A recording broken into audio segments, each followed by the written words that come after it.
Good morning, everybody. Happy Tuesday to you, July 22nd, 2025. I've got all of your stories for your rush hour ride to work. And on today's episode, we've got Blake Lively and her legal team apparently flat out lying in order to subpoena content creators. It's all being exposed as Justin Baldoni's law firm calls her bluff. I'm going to share this fantastic story. Then we got Bachelor in Paradise news as there is shocking movement for this season. I mean, hey, if they're going to go down, they're going down swinging. They're trying a few new things.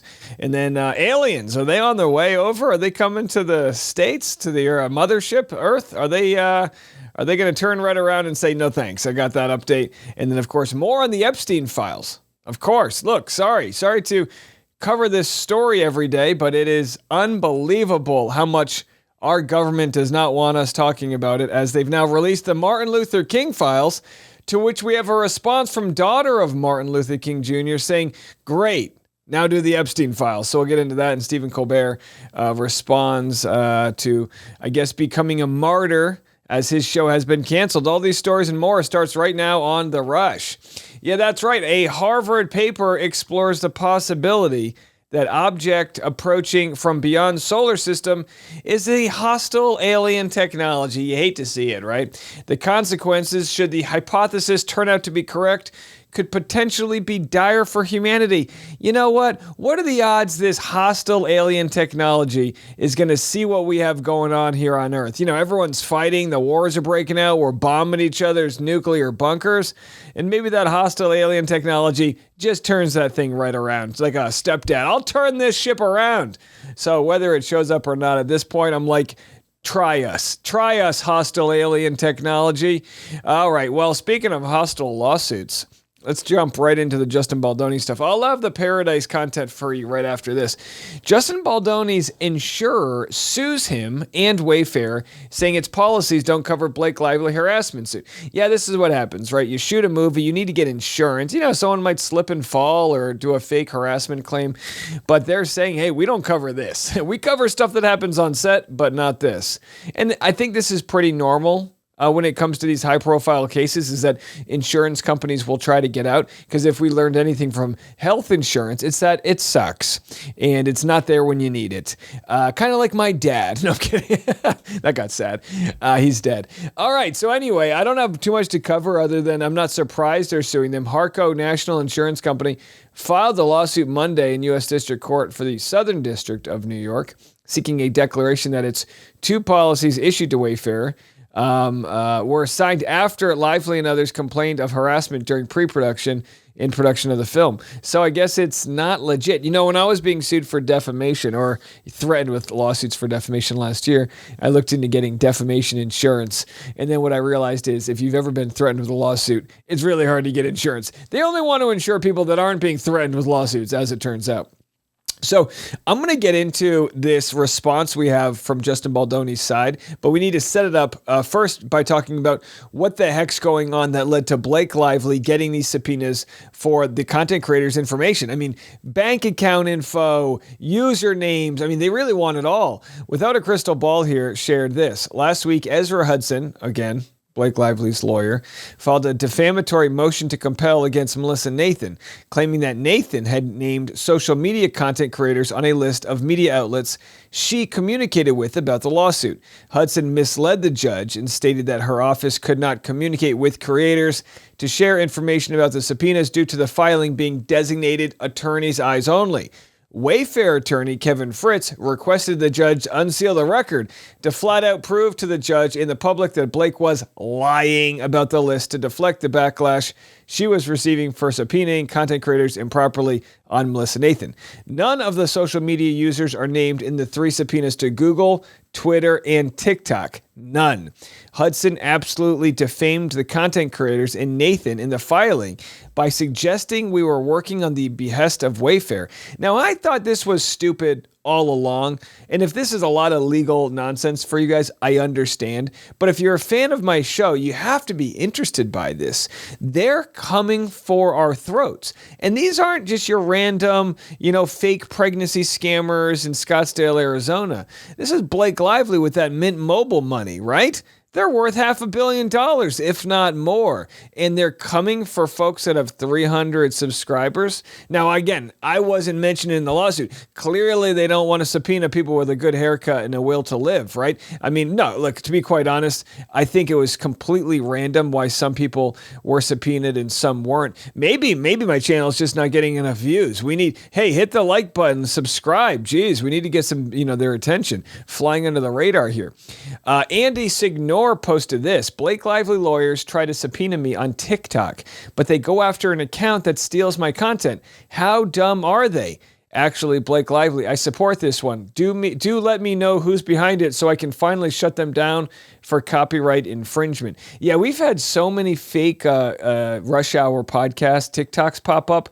TikTok's insane with that. And some of the fake accounts get more followers than I do, So here it is. Here's the response from Justin Baldoni's side, basically calling Blake Lively's bluff and saying, unseal the documents. Let's see what you got.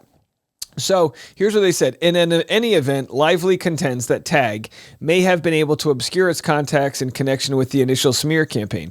That is an admission that, despite months of discovery, her receipt of thousands of pages of documents, and her service of dozens of subpoenas and other requests for written discovery, Lively has no evidence that the Wayfair parties employed a smear campaign or did anything in August of 2024 other than protect their reputations, as they are entitled to do when Lively's allegations were publicized. Unable to accept the fact that the public backlash against Blake Lively was purely organic, the motion improperly seeks to blame Tag for Lively's sinking reputations. I mean, this is a scathing response. Tag has harmlessly provided quotes from the Wayfair Party's counsel in response to media requests for formal statements in connection with legal developments, as Lively's legal team has repeatedly done. Tag did not communicate with any content creators about this matter or the underlying allegations until 2025 when requests for comment were proffered. The reason for the omission is clear. The motion was filed for a single purpose: to wrongly foist upon Tag and the other Wayfair parties the culpability for the criticism Lively has faced for her social media subpoenas. Tag covets the proprietary nature of the identities of its media contacts. However, Tag is dedicated to standing with the other Wayfair parties to discredit Lively's false allegations of an orchestrated smear campaign. Accordingly, Tag does not oppose the motion and agrees to remove the confidentiality designations from its interrogatory responses. In return, Tag trusts that Lively will no longer allege that anything regarding the so-called campaign is untraceable. So basically, they're saying, while we don't need to agree to this motion, you can check under the hood. You can look at anything you want. Now quit, accusing us of all this craziness. I mean, this is wild. Absolutely wild. And a lot of folks are thinking that Blake Lively and her team did these subpoenas thinking that Tag wouldn't want to sort of agree to the motion to remove the confidentiality, and it would have been tied up in court and taken a lot of time. But they're like, nope, bet. Here you go. Here's our hand. Take a look at it. I mean, pretty wild stuff. So we're going to have lots of updates. I mean, it's a pretty crazy week. Next week is Blake's deposition, but this is not looking good. And again, maybe I'm too close to this case, and maybe from further away, people don't really know the ins and outs. But now we have actually a British comedian commenting on this, and other folks are really going to be picking up the First Amendment concerns that someone can just target all of these content creators who clearly understand the ecosystem of why this should be interesting to cover. I mean, Blake's not some random floozy out of nowhere. I'm going to say A-list actress, but she's a name actress. And this is absolutely, public, it's worthwhile for the public discourse. And she just doesn't seem to understand that, or is willfully still trying to target content creators. We ain't standing for it. All right, let's go to Bachelor in Paradise. Today's podcast is sponsored by Quince. Now, you guys know me. I'm not a style guru. I like clothes that fit well and last, which is why I love Quince. Quince has the kind of stuff you'll actually wear on repeat, like breathable flow knit polos, crisp cotton shirts, in comfortable, lightweight pants that somehow work for both weekend hangs and dressed up dinners. The best part, everything with Quince is half the cost of similar brands. I mean, trust me, go check out their leather jackets. Fall's around the corner. I got to go buy a new bomber, get ready for, nighttime stand-up. By working directly with top artisans and cutting out the middlemen, Quince gives you luxury pieces without the markups. Stick to the staples that last with elevated essentials from Quince. Go to quince.com/rushhour for free shipping on your order and 365-day returns. That's QUINCE.com/rushhour to get free shipping and 365-day returns. Quince.com/rushhour. This is the new term, I guess, that all of Gen Z is saying. It's called deaded. I don't even know if this is a real term, but here's Dale Moss and Kat Izzo. They're smooching. They're having a good, 4 episodes in? They're having a good, run so far. But she finds out that Dale kissed a girl in the kissing booth. The cards. So I deaded it. The next day I deaded it. He's telling me, well, I deaded it. I just deaded it. I just deaded it. And I deaded it. Yeah, can we dead it? Also deaded it. So I guess deading something means you killed it. And I don't know why he decided to dead it versus kill it, because deading it's not really proper English, but who am I? I'm not here to criticize the words people use. Either way, I've taken a shift on Dale. I was always kind of a hater. Respectfully, big fan of Claire Crowley. But I got to say, I like Dale. I'm all in on Dale this season. Now, folks will say, oh, listen, Dale wasn't honest with Kat when he kissed someone in the kissing booth. Dale has been swatting away the ladies all season long. I mean, the ladies are like mosquitoes, and he's in some forest just getting attacked left and right. He's trying his best, but the man can only push them away for so long. And then all of a sudden the kissing booth comes around and you got some Jersey girl coming in trying to smooch. You know what I mean? But hey, Dale deaded it. It should be no big deal. I mean, what if that Byron, Andy Byron, the CEO of Astronomer, right, from the Coldplay concert, what if he, made a statement after getting caught cheating on his wife with the HR exec and just said, hey, honey, it's okay. I deaded it. After that Coldplay concert, I deaded the cheating. It doesn't count. And like a deading something, I guess, is kind of like a mulligan. It's like an oopsie, I played tonsil hockey, but I'm going to dead that. Not bringing that back to life. Now, as far as this season goes, it's so easy to hate on stuff. Don't you think? Isn't it so easy to just say, oh, this season stinks or this or that? I like it. I'm actually enjoying the season. It might be because I'm kind of relaxing a little bit from my coverage. I used to take notes of every specific thing that happened, and I'm kind of just trying to consume it as a fan again, get back to my roots. I'm not saying I'm deading my coverage as far as recaps are concerned. I just think people don't need to hear from me about the, every minute I write a new quip. It's like we're going to have a little bit more of a helicopter perspective of the show.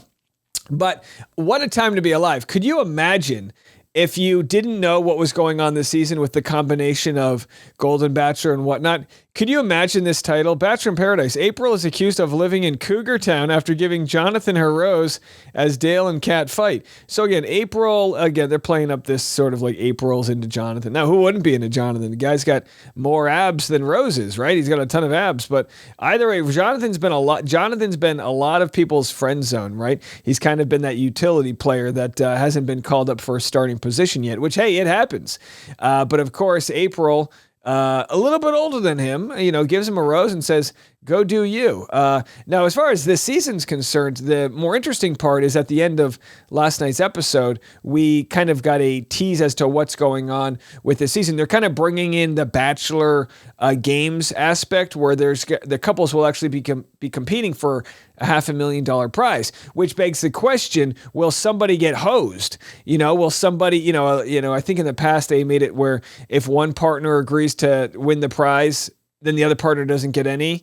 So it's like, are you going to split the $500,000 or, whatever? I don't know the exact rules because they haven't really announced them yet. But I like that they're taking chances and trying something new. New beach, new broads, and they're trying to make sure that the ratings don't dead the show for good. So I'm all for it. Keep doing you. All right. Well, speaking of deading things, we have Epstein updates. Did he dead himself? I don't know. The government certainly isn't telling us. But if you stick around right after the break, we're going to discuss the absolute insanity as the government continues to do everything in their power to try to shift the attention away from the Epstein files. That story right after this.